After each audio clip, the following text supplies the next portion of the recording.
Hello all. Devara movie గురించి ఎంతమంది wait చేస్తున్నారు? నేను ఎప్పటి నుంచో వెయిట్ చేస్తున్నా. మూవీ అనౌన్స్మెంట్ అయినప్పటి నుంచి ఒక పాజిటివ్ బజ్లో కంటిన్యూ అవ్వకుండా వస్తుంది మూవీ. ఎందుకు వెయిట్ చేయకూడదు? ఒక స్టార్ హీరో, ఒక స్టార్ డైరెక్టర్, ఒక మంచి కాన్సెప్ట్తో వస్తున్న మూవీ కాబట్టి 100% మనం వెయిట్ చేయాల్సిందే. ఇంకొన్ని రోజుల్లో మూవీ రిలీజ్ కాబోతుంది.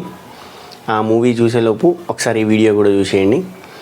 మూవీ గురించి మాట్లాడాలంటే ఫస్ట్ థింగ్ వీళ్ళ కాంబినేషన్ గురించి మాట్లాడాలి. కొరటాల శివ గారు అండ్ ఎన్టీఆర్ గారి కాంబినేషన్లో ఆల్రెడీ ఒక హిట్ సినిమా పడింది, మీకు అందరికి తెలుసు. That's Janatha Garage. Koratala Siva garu star director ఎందుకన్నామంటే ఒక 4 హిట్ సినిమాలు పెట్టుకున్నాడు. ఒక ఫ్లాప్ సినిమా ఉంది. ఒక మిర్చి, ఒక శ్రీమంతుడు, ఒక భరత్ అని నేను, ఒక జనతా గ్యారేజ్, ఇట్లాంటి సినిమాలు తీసినాడు. ఆచార్య కూడా తీశాడు.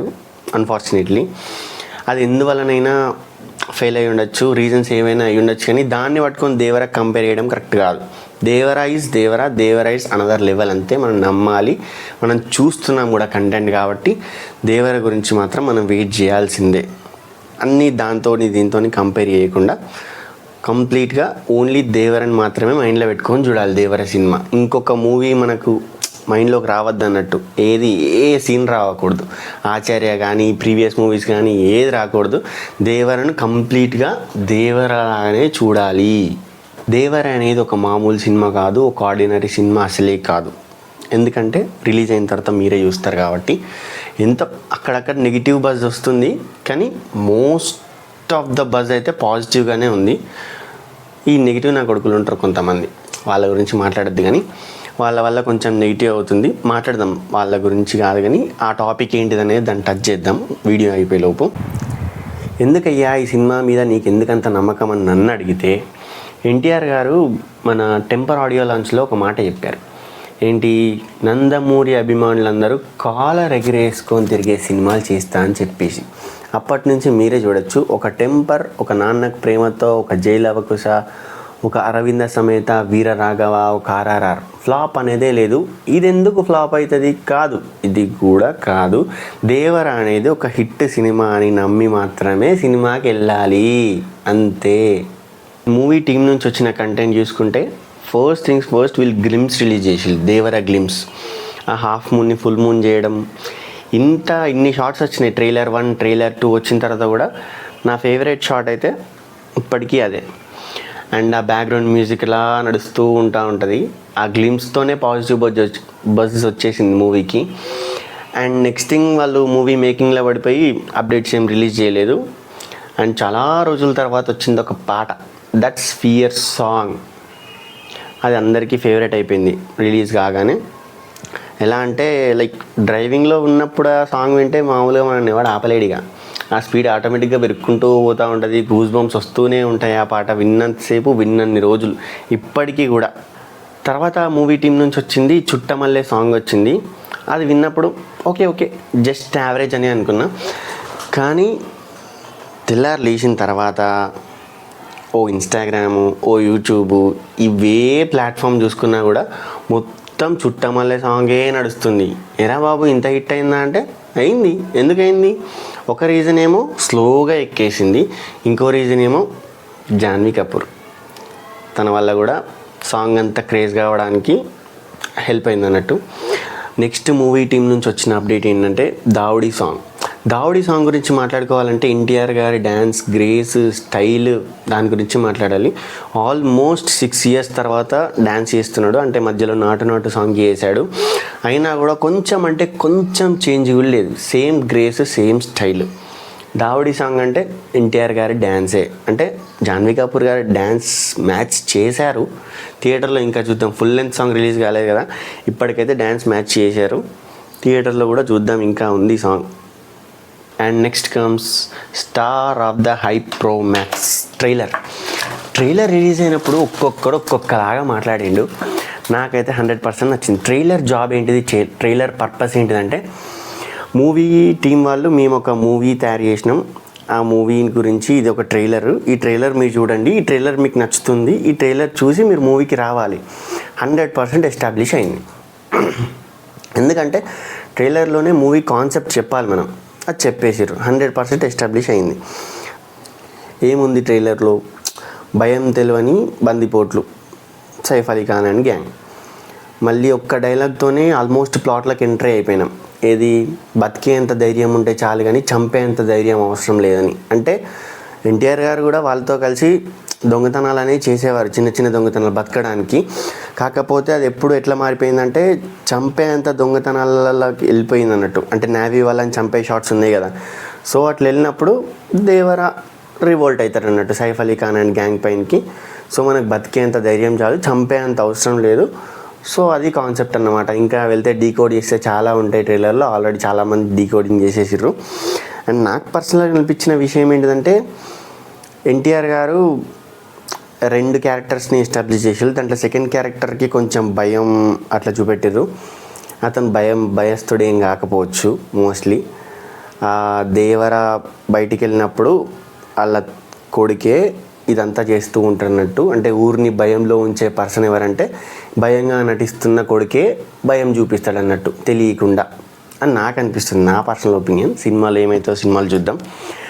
అండ్ ఇంకొకటి షార్క్ సీన్స్ వచ్చినాయి కదా, ఆ షార్క్ ఏమో ఎన్టీఆర్కి పెట్లాగేమో అనిపిస్తుంది. లైక్ కష్టాల్లో ఉన్నప్పుడు వచ్చి హెల్ప్ చేస్తుందేమో షార్క్, నా అనాలిసిస్ ఇది కూడా.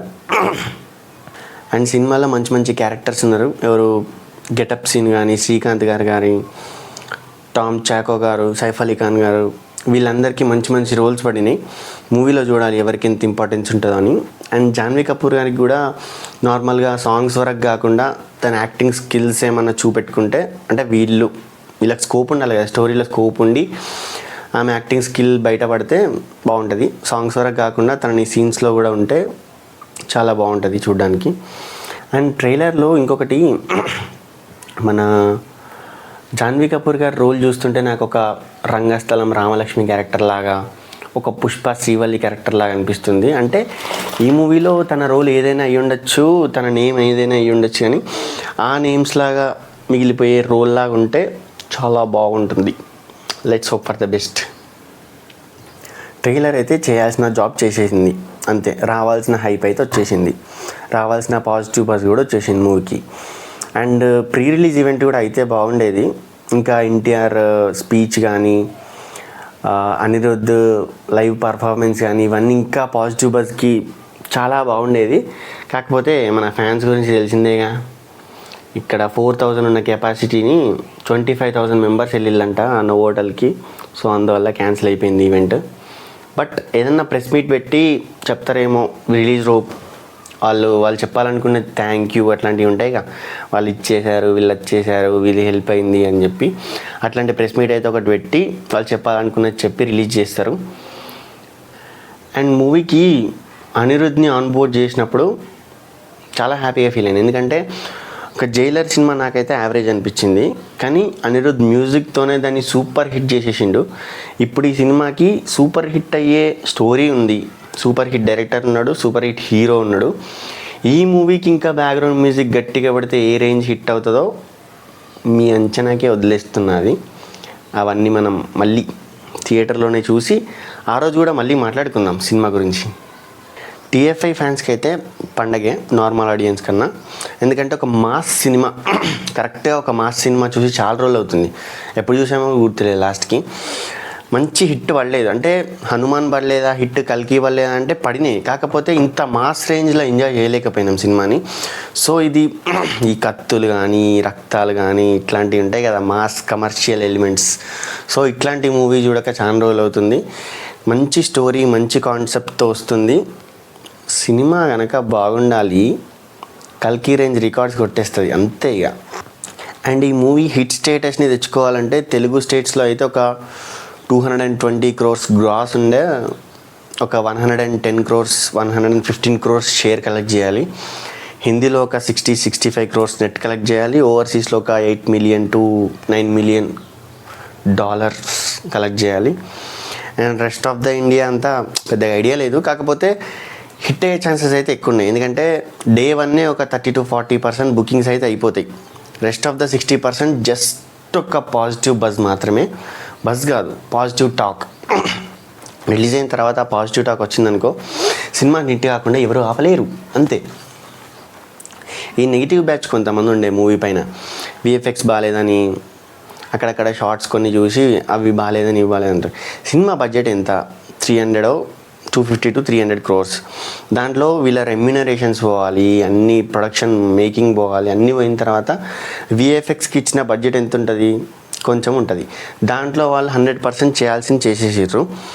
అక్కడో ఇక్కడో కొన్ని షార్ట్స్ ఉండుండొచ్చు, కానీ మనమే వాటిని ఇగ్నోర్ చేయాలి. ఎందుకంటే మన అవతార్ రేంజ్ బడ్జెట్ సినిమాలు కాదు కాబట్టి మనం ఉన్న బడ్జెట్లో మనం ఎంత బాగా చేసినాం అనేది మాత్రమే మనం చూసుకోవాలి, అంతే. ఇన్ని పాజిటివ్స్ ఉన్న సినిమాకి లైక్ టీజర్స్, ట్రైలర్స్, ఇంత పాజిటివ్ బస్ ఉన్న సినిమాకి నెగిటివిటీతో మనం సినిమాకి పోలేము. సో 100% పాజిటివ్ మైండ్తోనే మనం సినిమాకి వెళ్తున్నాం. September 27th మూవీ చూసిన తర్వాతనే మాట్లాడుకుందాం మళ్ళీ మూవీ గురించి. అప్ టు నౌ అయితే నాకైతే మంచి ఎక్స్పెక్టేషన్స్ ఉన్నాయి మూవీ పైన. యాక్చువల్లీ ఎక్స్పెక్టేషన్స్ పెట్టుకోకూడదు, ఎందుకంటే అంత ఎక్స్పెక్టేషన్స్ పెట్టుకొని సినిమాకి పోతే కొంచెం బాగాలేకపోయినా మంచి అనిపించదు. కానీ నాకైతే 100% కాన్ఫిడెంట్ ఉన్నది ఈ సినిమా పైన. అనిరుద్ధ్ కూడా పోస్ట్ పెట్టిండు. మనోడు ఎందుకు పోస్ట్ పెడతారంటే సినిమా చేసిన తర్వాత అనిరుద్ధ్కి నచ్చితేనే ట్వీట్ చేస్తాడు ఆ సినిమా గురించి. సో దేవర గురించి కూడా ట్వీట్ చేశాడు, అందుకే హిట్ అని నాకు అనిపిస్తుంది. చూద్దాం రిలీజ్ అయిన తర్వాత ఎట్లుంటుంది ఏం సంగతి. మనం అంతా September 27th మళ్ళీ ఒక వీడియో చేద్దాం, దాన్ని సినిమా చూసిన తర్వాత what are we expected and what we got అని చెప్పేసి. సో అప్పుడు మాట్లాడుకుందాం మిగతాది ఏమన్నా ఉంటే. Until then bye by.